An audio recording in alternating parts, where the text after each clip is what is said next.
Hey rock stars. So I'm out walking today and I had a coaching call this morning with a new graduate from a university who is getting a job with a company and in a new market, and called me for some advice. And one of the things that I shared with her is something that I want to talk about today.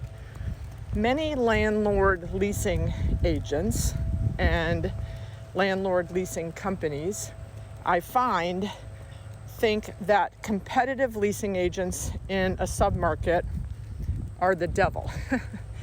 And I'm obviously exaggerating to make the point, but I find that a lot of people think that the leasing agent across the street is your competitor. And sometimes it is, but many times it's not.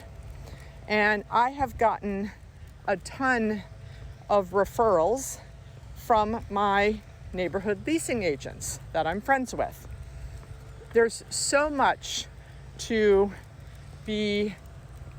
benefit from by having a great relationship with your 4 to 5 neighborhood leasing agents around the project that you lease at. Number one, if you have a relationship with them, you're going to get the true facts about what they're getting in rents, what they're giving in TIs, if they're doing free rent, etc., versus what you might find online with a CoStar or LoopNet situation. So if you have a relationship with your neighborhood leasing agents and they're friends of yours because you've built the relationship over time, you are going to get accurate information. Obviously, that's super important when you are doing renewals. I've benefited from when I was working on a development and I needed my pro forma numbers, and I was able to find out some super interesting and valuable information about a renewal that my neighborhood leasing agent had just completed that helped support the numbers I was putting down in my pro forma for my development. Number two, you get leads from them if you're friends. So if you're a friend of Susie across the street and Susie gets a call for a hair salon and she already has, a discount volume hair, a full service hair, and a barber, she can't, help that prospect. But she knows, because you guys have had conversations, that you're looking for a hair salon. She's going to send you a text or give that prospect your name and number, and that's going to help speed up the opportunity that you meet that prospect, right? Because the prospect called about her property, but they might not have seen your leasing sign, or, maybe they didn't like your project as much as hers, but now that they know they can't go to her project, you have an opportunity. And if you don't know Susie's not going to help you. And we all know that higher occupancy in the market leads to higher rents.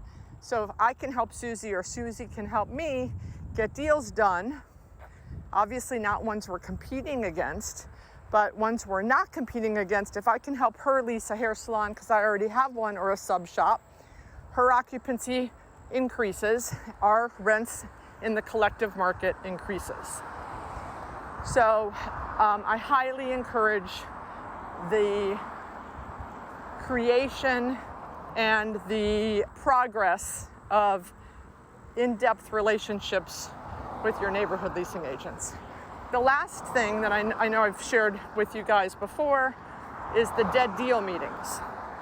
Once a quarter or twice a year, and COVID caused us to not have these meetings, so it's a reminder to me to set another one up, but where we bring the 4 or 5 of us together for coffee, and each person comes to the meeting with 2 to 3 deals they were not able to make in the last year. So recently I was trying to do a deal with a man cave barber. We couldn't make the deal. My rents were too high. So I brought that deal to our dead deal meeting, and lo and behold, one of my friends in the market was able to make that deal.